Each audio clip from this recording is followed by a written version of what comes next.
Kamlesh Jai Shri Krishna. So I am going to switch over to Hindi now.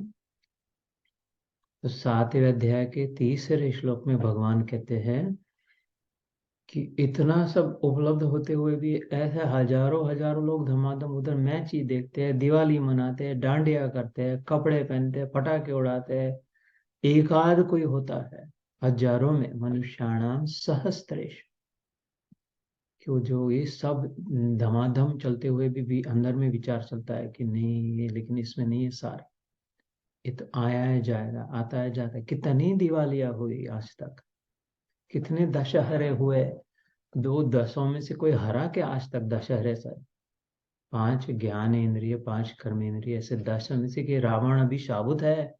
मेरा मैं लंकापति रावण, अपना ego, अपना अहम भाव अभी जीतता है या मरा है? इतने अभी कितने 50, 45, 55, 60, 70 जिसके जितने दशहरे हुए हो गए, और एक बार हारा कि नहीं, कि अभी दो फिर से आया, फिर से लड्डू पेड़े खाया, नया कपड़ा पहना, और फिर से दशहरा। शंकराचार्य जी ने कहा इसके लिए, पुनरपि जन्मम पुनरपि मरणम पुनरपि जननी जठरे गमनम यह संसारे बहु दुखारे। इधर तो फिर ऐसे तो बहुत दुख ही दुख मिलेगा। शंकराचार्य कहते हैं नहीं नहीं रक्षति दुख रुमकन, इससे नहीं रक्षा होगी, दुख से, ग्लानि से रोना ही पड़ेगा। फिर क्या करें? गुरुदेव उनका सुरेशाचार्य तोटकाचार्य शिष्यों ने पूछा क्या करेगा, क्या करेगा? भज गोविंदम भज गोविंदम मूढ़मते, गोविंद का भजन करो। शंकराचार्य कहते ऐसे दशहरा दशहरा दशहरा, नया नया नया, ये वो अभी तक हरा कि नहीं? कि अभी दशहरा बस ऐसे ही चल रहा है, रावण साबुत है। राम जी का राज्य आया कि नहीं? कैसे समझे राम जी का राज्य? भीतर में वो हो समता, प्रसन्नता, नम्रता, उदारता, जितनी जितनी बढ़े उतने उतने राम जी का राज्य आ रहा है। और जब तक समता नहीं है, फिर से क्रोध, फिर से ऊपर नीचे, फिर से ऊपर नीचे हो रहा है, उतना रावण का राज्य है। और जितने मायूस हो रहे हैं, दुख में हो रहे हैं, अथवा उत्तेजित हो रहा है, एक्साइटेड हो रहा है, एंग्शियस हो रहा है, नर्वस हो रहा है, इनसिक्योर लग रहा है, एंग्जाइटी हो रही है, गुस्सा आ रहा है, और राम जी का राज्य नहीं है। वो दशहरा नहीं हुआ अभी, रावण लंका में है। वो प्रसन्नता जितनी है, शांति है, समाधान है, सुकून है, जो है जैसा है, जितना है, जब है, जिसका है वो उतना, उसका वैसा, उसमें सब ठीक, फर्स्ट क्लास लग रहा है। अगर तो राम राज्य है, अयोध्या है। वो ऊपर ऊपर से बहुत लाइट लगा दिया है, बहुत चमका दिया है। अयोध्या में बड़े बड़े होटल बना दिए, रास्ते चमका। उससे नहीं हुई अयोध्या। जब तक स्पर्धा चल रही है, जब तक द्वेष है, जब तक द्वंद्व है, कंपटीशन है, कंपैरिजन है, रिलेटिव है, तब तक वो उधर कह रहे हैं अयोध्या, लेकिन है लंका। और उसके वो गोबर से भी उसको लगा दिया खाली, कुछ लाइट वाइट नहीं चमकाया है। पहले जो अयोध्या थी, हम गए थे कितने 12-15 साल पहले दर्शन करने, गोबर गोबर से कर दिया मंदिर को, पगडंडी थी चलने के लिए। उधर रोना रुक नहीं रहा था जब हम गए तो अयोध्या में। अपना अपने आप बिना अनायास अनुभव हो रहा कि हाँ हाँ बिल्कुल अवश्य यहाँ से राम जी चले थे, बिल्कुल। आत्मा हिल उठी उस अयोध्या में जाकर के की। हनुमान जी की जब वहां पर सुग्रीव टीला देखा, हनुमान जी की मूर्ति देखी, राम जी की, कौशल्या माता की रसोई देखी, जहां से सीता माता ने वो सीमा के उधर पकाई, क्योंकि अभी एक दिन बाकी है, अभी अयोध्या में नहीं आए, इसलिए इधर खिलाया राम जी को। जहां से राम राम राम कहते हुए दशरथ ने प्राण छोड़ दिए, जिस दहली पर होती तो गोबर से सवारे थे, लेकिन वो तो आत्मा रो उठी थी। अपनी बात कर रहा मैं। वो सात्विकता थी, स्पर्धा नहीं थी, कंपटीशन नहीं थी, रिलेटिव नहीं था। तो चमक धमक में राम नहीं है, चमक धमक में वो लंका है। लंका सोने की बनी थी, उसमें न राम है न आराम है, उसमें केवल हराम है। तो ऐसे दशहरे कितने हुए अभी, लेकिन प्रसन्नता आई कि नहीं मन में? समता, प्रसन्नता, नम्रता। अभी विनम्र हुए कि नहीं प्रभु, तुम्हारा कहने की वृत्ति होती है कि नहीं, मैं नहीं तुम। अनायास प्रेम जीवन में आता है कि नहीं, तो वो फिर देवी संपत्ति है। और उदारता, देने की वृत्ति। नहीं तो ये दिवाली दिवाली दिवाली नहीं, दिवाला हो रहा है अंदर का। बैंकरप्सी, दिवाला मतलब बैंकरप्सी, खर्चा हो रहा है, अपनी संपत्ति इकट्ठा नहीं हो रही है ना। अपने बाहर बाहर से ही सजा, बाहर बाहर से ही सजा, कपड़े दूसरे लिए, बहुत ये लाली लिपस्टिक किया, बहुत मिठाइयाँ, बहुत ऊपर से शोबाजी, ड्रामा के लिए बहुत गिफ्ट दिए, चमकाया, बहुत लाइटिंग किया, बहुत फोटो डाले अपने अपने अपने अपने घर के, अपने वालों के। ये ऊपर ऊपर की, ये असमाधान का लक्षण है, कहीं से ढूंढ रहे हैं।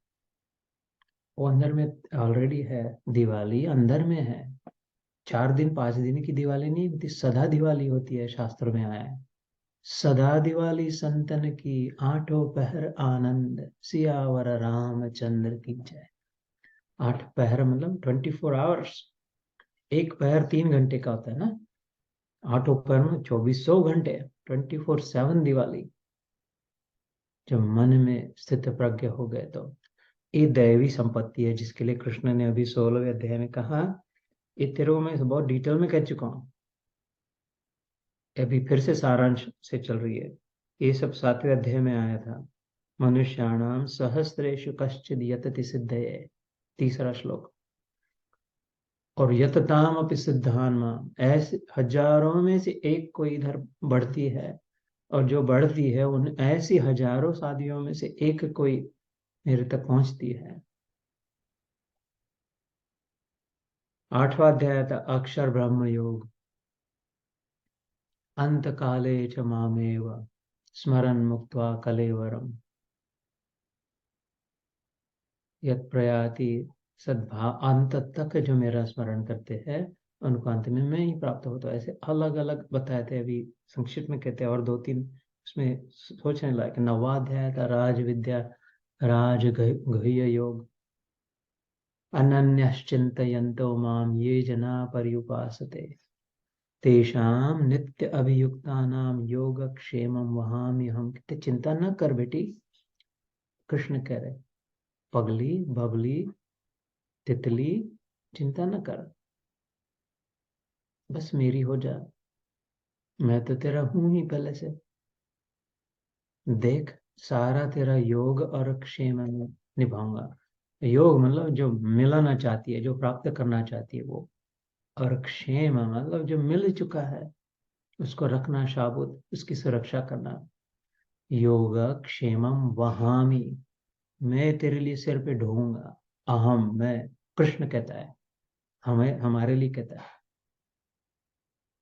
अनन्य चिंतन, अगर मेरा चिंतन करती है तो तेरी लाज मैं राखूंगा। द्रौपदी की राखी ना, कितनी सुंदर कथा है। राजसूय यज्ञ युधिष्ठिर के समय शिशुपाल आए थे, सबको बुलाया था कि युधिष्ठिर का राज्याभिषेक होगा। और शिशुपाल गाली पे गाली दिए जा रहे हैं कृष्ण को। अरे ये तो चिकनी चुपड़ी बातें करता है, ये तो मायावी है, इसको भगवान कहते हैं, गधे लोग होते हैं, ये बुढ़ा है। ऐसी ये शिशुपाल की जो है, ये पूछा किसको सबसे सबसे सम्मान किसको दिया जाए। युधिष्ठिर ने प्रश्न किया सब ऋषि मुनियों से, अग्र पूजा का अधिकारी कौन है यहाँ पर जो इतने जमे हैं, पहले किसके चरण धोए हम, पहले किस पर फूल बरसाए, आप लोग ही बताओ। तो सब ऋषि मुनि मिलकर एक कथा से फिर समाप्त करते हैं। तो सब ऋषि मुनियों ने कहा, हम सबों में सबसे ज्ञानी, सबसे बड़े, सबसे समझदार यहाँ पर भीष्म पितामह है। एक वहां पर व्यास मुनि भी थे, अच्छे अच्छे बड़े बड़े ऋषि मुनि थे। भीष्म पितामह जिसको हम कहेंगे यह सबसे महत्वपूर्ण व्यक्ति है, उसकी अग्र पूजा हमें मान्य है, क्योंकि ये हम सबसे ज्यादा बड़े भी है, ज्ञानी भी है, तपस्वी भी है, समझदार भी है। भीष्म पितामह ने देखा कितने 300-400 लोग जमा है, सब एक से एक धुरंधर, रथी महारथी अतिरथी, ब्रह्म ऋषि राज ऋषि मुनि। कहते यहाँ तो एक से एक है, ये तो तारामंडल है। आसमान में देख के कौन कहे कि कौन सा चंद्र, कौन सी तारा, कौन सा सितारा श्रेष्ठ है। सभी चमक रहे अपने अपने प्रकाश में। फिर भी कहते मैं एक देख रहा हूँ, जिसके प्रकाश के सामने प्रदीप्त सारे तारे कम पड़ रहे हैं। वो माधव। इधर कहते माधव तो इतना बड़ा उम्र में नहीं है, ये तो अर्जुन से दो डेढ़ डेढ़ साल बड़ा है, तो युधिष्ठिर से भी छोटा है, भीम से भी छोटा है। हाँ माधव, इसकी अग्र पूजा होनी चाहिए कृष्ण की। तो सबने कह दिया ठीक। अगर भीष्म पितामह कह रहे तो उनकी पूजा करते हैं। तो ये शिशुपाल भौंकला कर उठ गए, अरे ये तो 125 साल की उम्र है, इनकी बुद्धि भ्रष्ट हो रही है, इसको क्या, ये तो ऐसा है वैसा है, झूठा बोलता है। तो शिशुपाल को चेतावनी दी गई, शिशुपाल सावध 96। अरे जा जा क्या कर लेगा, तेरे में क्या धमक है, तू तो ऐसे अपने बड़े भाई के भरोसे पे, बलराम के भरोसे पे करता है सब।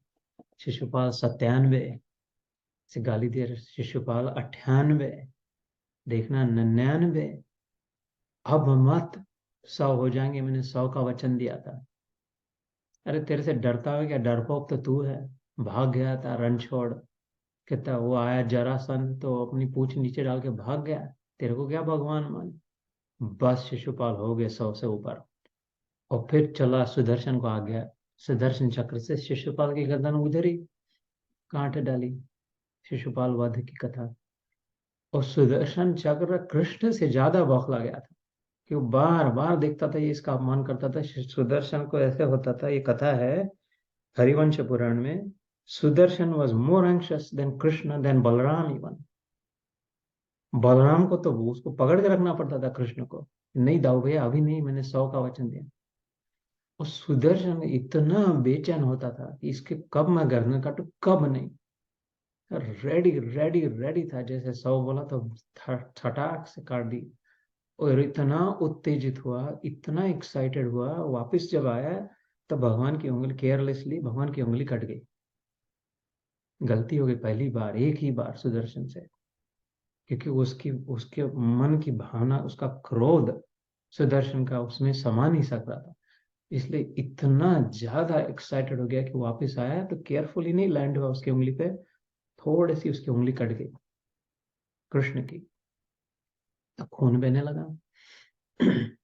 जब खून बहने लगा तो भगवान वो तो मुस्कुरा रहे, लेकिन इधर सब ये पांडव, अरे उसको कोई पट्टी बांधो, कोई मलहम लाओ।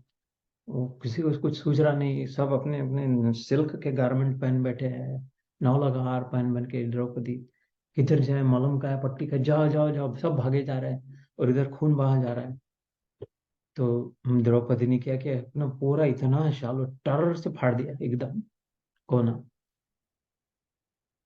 उसका दिल इतना था अपने भैया पर। अभी भाई दूज हुई ना, तो थोड़ा रो लेना उसकी याद करके। एकदम अपनी साड़ी फाड़ डाली। महारानी उसकी, अभी अभी उसका राज्याभिषेक होने वाला है, और वो बांध रही है उसके उंगली पर।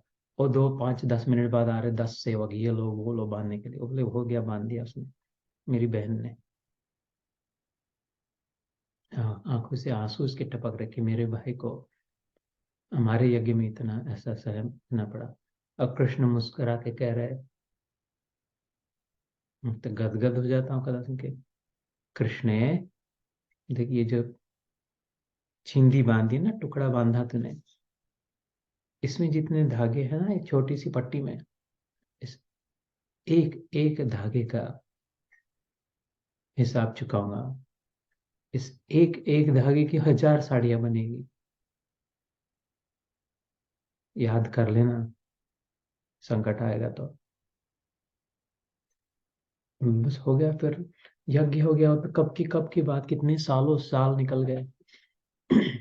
वनवास हो गया।